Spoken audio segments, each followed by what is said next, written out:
In Season 1 of The Story of Stuff, we looked at a system that creates way too much stuff and way too little of what we really want. Now we're going to start looking at the stories behind the story of stuff. That's where we'll find ways to turn this situation around. Welcome to Season 2.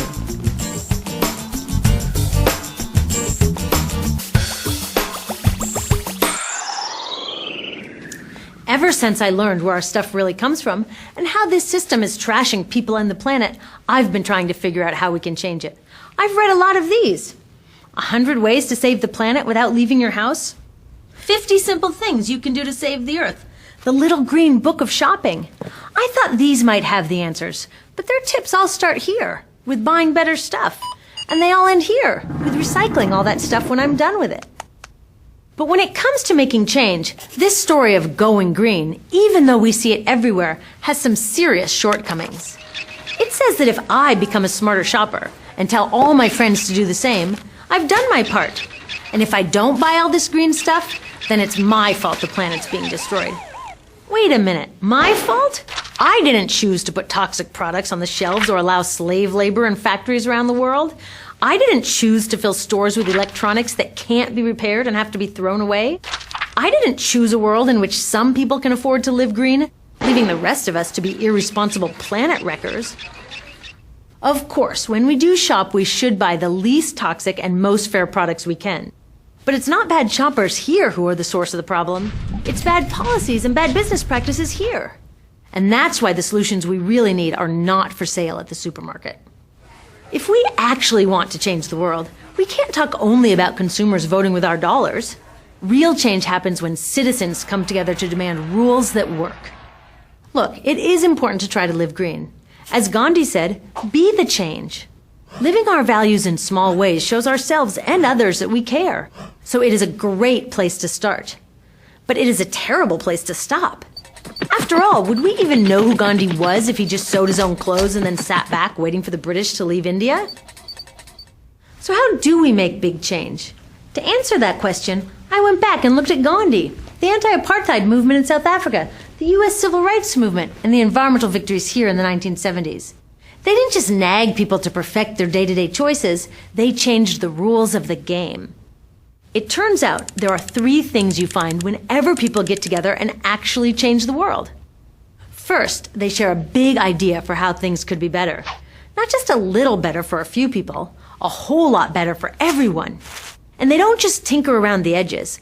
They go right to the heart of the problem, even when it means changing systems that don't want to be changed. And that can be scary. Hey, millions of us already share a big idea for how things can be better. Instead of this dinosaur economy that focuses only on corporate profits, we want a new economy that puts safe products, happy people, and a healthy planet first. Duh! Isn't that what an economy should be for? Trying to live eco-perfectly in today's system is like trying to swim upstream when the current is pushing us all the other way. But by changing what our economy prioritizes, we can change that current so that the right thing becomes the easiest thing to do. Second, the millions of ordinary people who made these extraordinary changes didn't try to do it alone. They didn't just say, I will be more responsible. They said, we will work together until the problem is solved. Today, it's easier than ever to work together. Can you imagine how hard it was to get a message across India in 1930? We can do it now in less than a second. Finally, these movements succeeded in creating change because they took their big idea and their commitment to work together, and then they took action. Did you know that when Martin Luther King Jr. organized his March on Washington, less than a quarter of Americans supported him? But that was enough to make change because those supporters took action. They did stuff. Today, 74% of Americans support tougher laws on toxic chemicals. 83% want clean energy laws. 85% think corporations should have less influence in government. We've got the big idea and the commitment. We just haven't turned it all into massive action yet. And this is our only missing piece. So let's do it. Making real change takes all kinds of citizens, not just protesters. When you realize what you're good at and what you like to do, plugging in doesn't seem so hard. Whatever you have to offer, a better future needs it. So ask yourself, what kind of change maker am I? We need investigators, communicators, builders, resistors, nurturers, and networkers.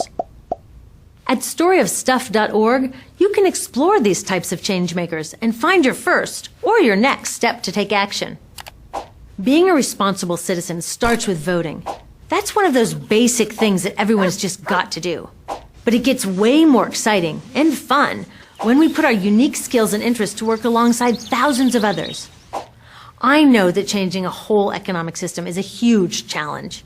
It's not easy to see a clear path from where we are today to where we need to go. And there's no 10 simple things we can do without leaving our couches. But the path didn't start out clear to all these guys either. Dr. King said, faith is taking the first step even though you don't see the whole staircase. So they worked hard to get organized, practiced the small acts that built their citizen muscles, and kept their focus on their big idea. And when the time was right, they were ready. It's time for us to get ready too. Ready to make change and write the next chapter in the story of stuff.